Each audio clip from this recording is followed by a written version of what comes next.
Okay, we're starting the linear graphs unit. As I said before, very quick unit. So we're going to go through these things which you would have done before in previous years. All right, so the first thing is we're drawing a line or a straight line. So they might call it linear when you're in your questions, but straight means linear in maths. All right, so plot the graph. If we look down here, it says plot the graph of y equals 2x minus 1 by first completing the table. So if we were completing the table, what that means is into our formula, if we're trying to find what the y value is for this one, we pop that x value in. So this x value is -1. So you've got 2 times -1 is -2, minus another one would be -3. Good. Then you've got, the next one would be 2 times 0, which is 0, minus 1. And then we got 2, then you've got 2 times 1, which is 2, minus 1, which is 1. Okay, so if you went to go and plot that, so we've got coordinates, we've got -1, -3. So there's 1. Then you plot the other one, 0, -1, and 1 and 1. Oops. Oh, I think my graph's a little bit off. What have I done wrong there?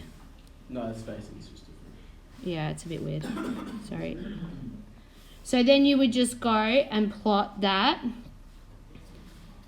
I'm just sorry, my graph's a little bit off. So I'm just going to draw it. Oh, this is why. It should be there, shouldn't it? Yep. Yeah. All right. There we go. Get your ruler and sketch it. That's not really hard, is it? No. So let's go to the next. Okay, if you are asked to sketch a line in your calculator, here's a couple of steps of how to do it. So if you have a look here, they're going to ask us to sketch this. So I'm going to do that now on our on the calculator thing. So I'll just. So now we're going to look at how we can determine the slope. Now the slope can be also referred to as the gradient, and maybe also in practical applications you might see it as a rate. Yeah, things also, or if you see the word per, you know, how many units, how much per night is it, then that's like a gradient, you know, you'd be using that. So we can probably use the y2 minus y1 x2 minus x1 formula. So that's where you would get, like, you take 2 points like that. So this point might be your x1 and your y1 point, and up here might be your x2 and your y2 point, and you'll pop it in to this formula up here. All right, so if we have, when we determine the gradient, we can have a positive gradient. So if the numbers are positive, your line should be going up, like the way it is there in that diagram. If you go back, this one, if you had y equals mx plus c, this m will equal a positive number. All right, to the next page, if we have a negative gradient, you'll see it goes down there. Now this horizontal line, if the horizontal line, that's a 0 gradient. So that means, like, so, and just so you're clear, say this was, you know, a 3, the equation of this line would be y equals 3. So there's no gradient on that one. This, if it's a vertical line down the bottom there, it has it's undefined. It doesn't even have it, it's undefined. So say, for example, that was 5. The equation of this line would be x equals 5. So you can see they're a little bit different, like that. All right, these positive, negative ones, they're going to follow this pattern, yeah?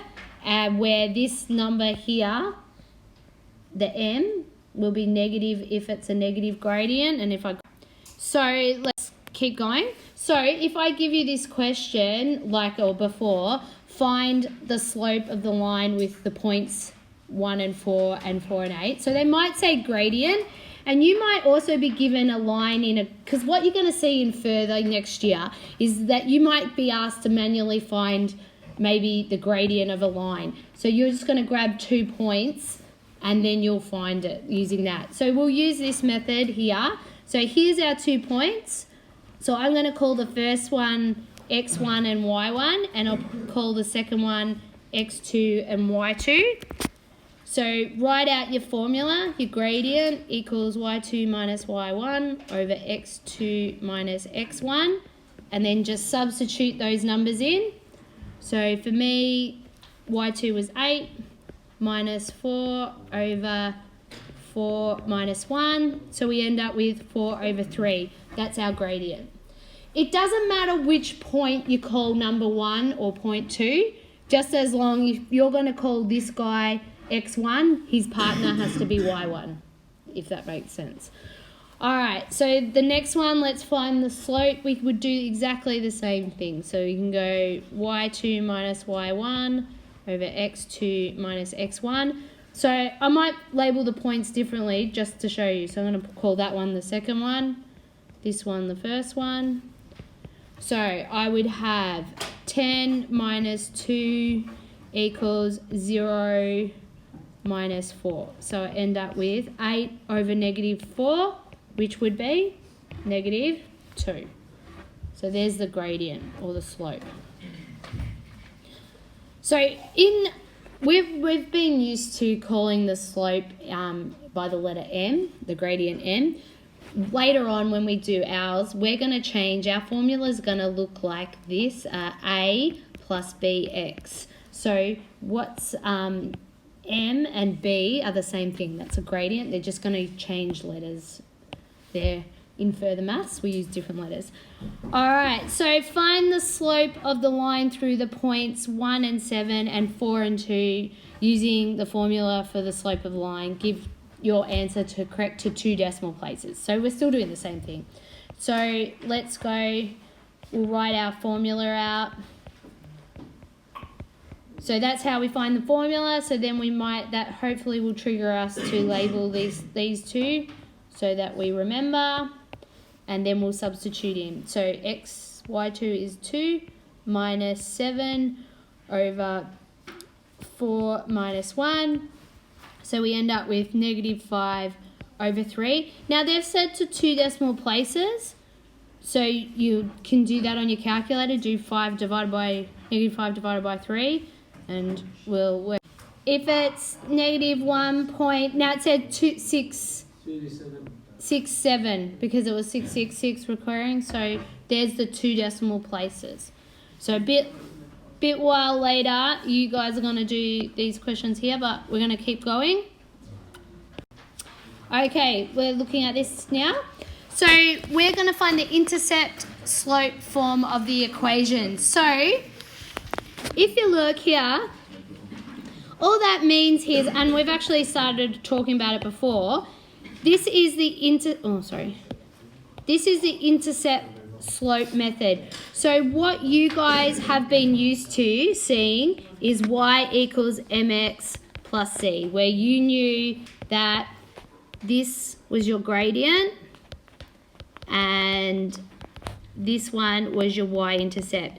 Now we're just changing letters now, and we're saying that, so really for us, b is m and a equals the c value, yeah? That's what we're talking. We're just using different letters, and often they put the intercept first, the y-intercepts first now.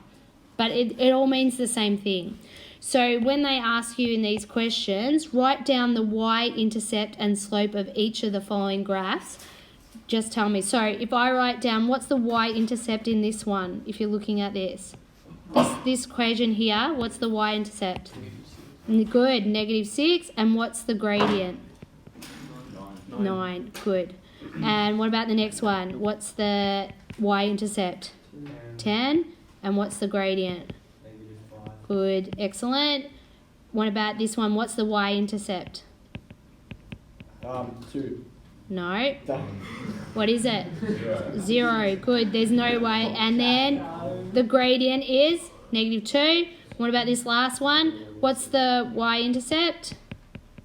And now, careful, what's going on here? We have to rearrange that. So if you bring the 4 over, wouldn't it be positive 4x plus 5? So what's the y-intercept?